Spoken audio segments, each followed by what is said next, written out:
Hello दोस्तों, एजे short hand में आप सभी का स्वागत है। यदि आप चैनल पर नए हों तो चैनल को सब्सक्राइब करें। डिक्टेशन 5 सेकंड बाद होगा।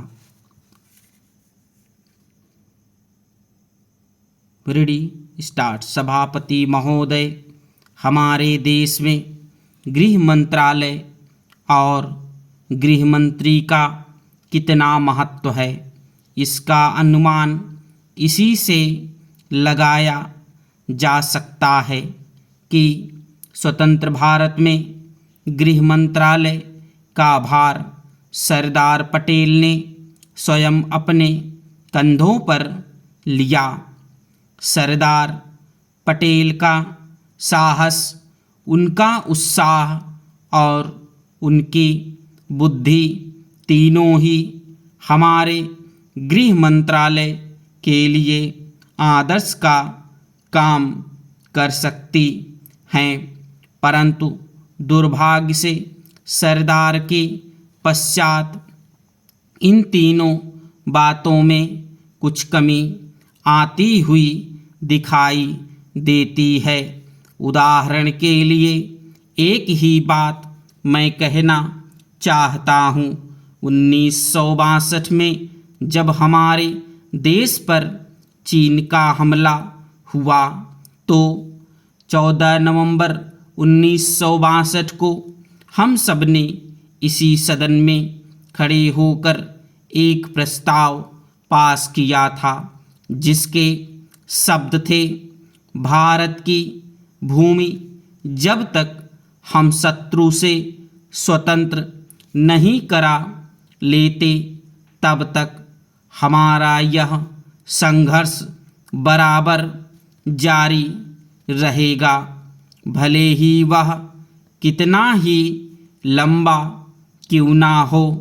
लेकिन कुछ दिन बाद आगे चलकर हमने राष्ट्रीय एकता सप्ताह या दिवस मनाना शुरू किया, तो हमने उस प्रतिज्ञा को कुछ दूसरे शब्दों में बदल दिया।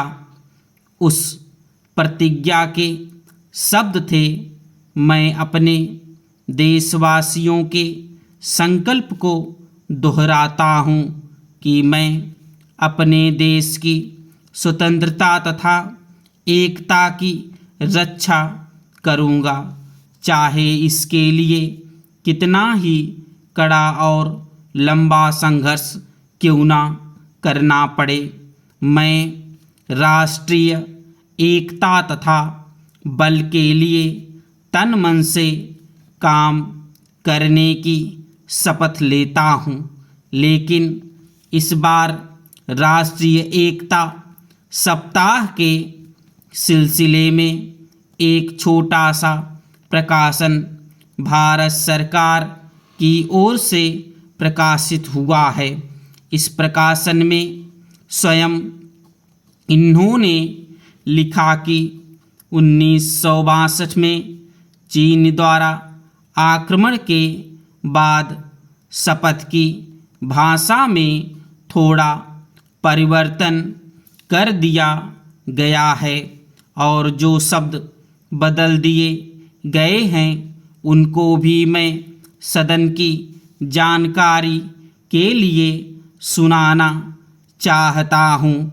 मैं प्रतिज्ञा करता हूँ कि मैं कभी हिंसा का प्रयोग नहीं करूँगा और मेरा विश्वास है कि धर्म, भाषा, प्रांत संबंधी तथा अन्य सभी राजनीतिक और आर्थिक विवादों का शांतिपूर्वक और संवैधानिक तरीकों द्वारा हल किया जाना चाहिए। पैरा अब मैं आपके माध्यम से जानना चाहता हूँ कि 1962 में संसद ने जो निर्णय किया था, क्या भारत सरकार अपने उस निर्णय से हट रही है?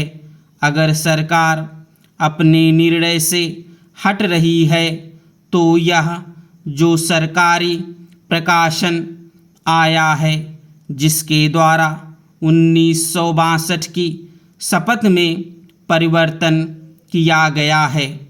इसका आधार क्या है? स्टॉप।